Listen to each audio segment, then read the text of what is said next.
This is TWiT.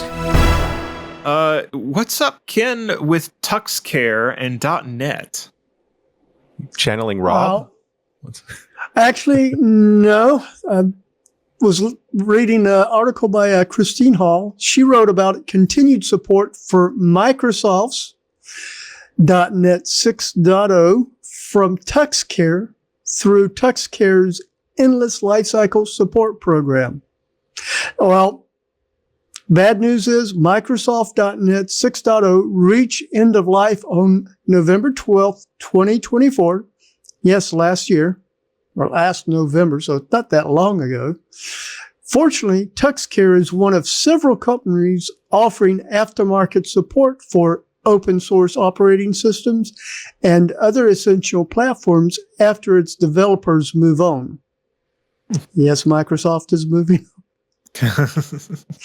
TuxCare's service will supply security patches for any vulnerabilities in Microsoft.NET 6.0.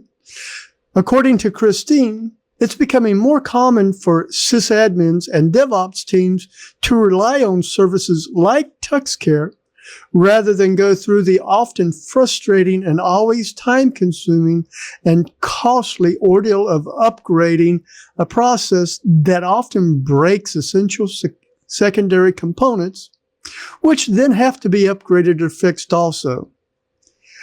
And I do apologize if I mispronounce this, but Joa Correa, a technical evangelist for both TuxCare and its parent company, Cloud Linux, points out that supporting a product from Microsoft is something new, not only for TuxCare, but for any of the other companies that offer aftermarket support for expired open source projects. Quoting Joa, that's somewhat of a departure in that we are now touching on proprietary Microsoft space, which we hadn't touched before. At the same time, it's an open source project, and we have lots of experience with those types of projects and maintaining them. Today, you have to admit it, Microsoft is a very large contributor to open source space. They have a presence on multiple projects. They have a very distinguished presence on the Linux kernel directly. So yeah, they're essentially a considerable player in the open source space. End quote.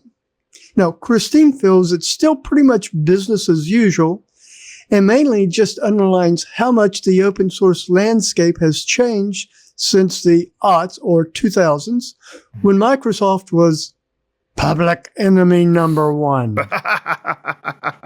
At least in far circles. Yeah. Despite this, whenever Redmond is positively mentioned in an open source context, the need to defend treating it without rancor definitely surfaces. Many open source developers were pretty much jubilant when Microsoft open sourced .NET 6.0 and have been relying on .NET for years now.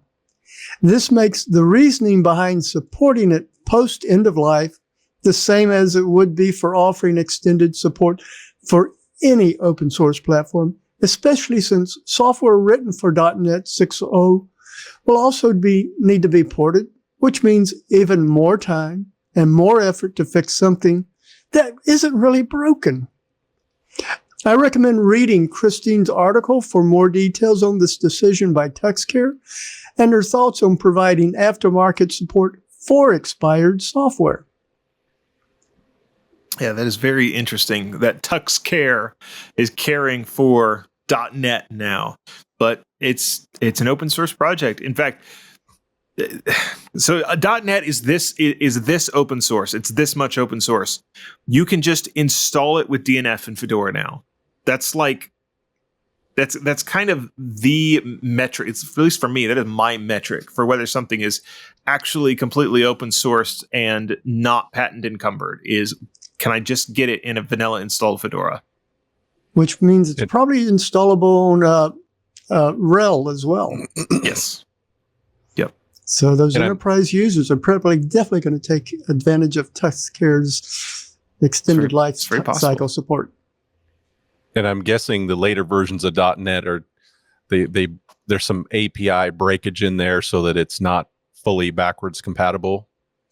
I assume so. I am not a .NET developer, so I can't speak exactly to that. There's another question though, and this is sort of based on an assumption, but is Red Hat also doing extended .NET support? If they have support for any of these, releases of Red Hat Enterprise Linux that have those .NET packages, they would, as part of their support contract, also provide extended support for it beyond what Microsoft does. So maybe it's not just TuxCare. Maybe there's just a couple of companies doing it. Yeah, the article mentions one or two other names, but makes you wonder if RHEL's actually providing the support themselves, or if they might be reselling somebody's support. That is very possible. Or what may even be happening is not so much that they're reselling, but it might be that let's see, who's the other one that it does really, really long support? It's SUSE Linux Enterprise. SUSE? SUSE. That's what I said. SLES. I believe they are stepped up to like some crazy amount of support, like 10 years of support or something. So it may be that both of those companies have gone to TuxCare and said, hey, you guys are really good at this. Why don't we pay you some money and you watch out for vulnerabilities? But there are, because those packages are now available, there are going to be several different places that sort of have some responsibility to make sure that nothing too terrible happens to it. Yeah, makes sense. And I can see a large company like Red Hat just saying, oh, you know what? It's just easier and cheaper for us to just pay somebody that's already kind of doing this we will kind of license the support and partner with them. Right. Hey, it's Leo Laporte. I hope you've enjoyed this little clip from our programming at TWiT.tv. For more, visit our website, TWiT.tv, or subscribe in your favorite podcast client. There's also a link somewhere down there.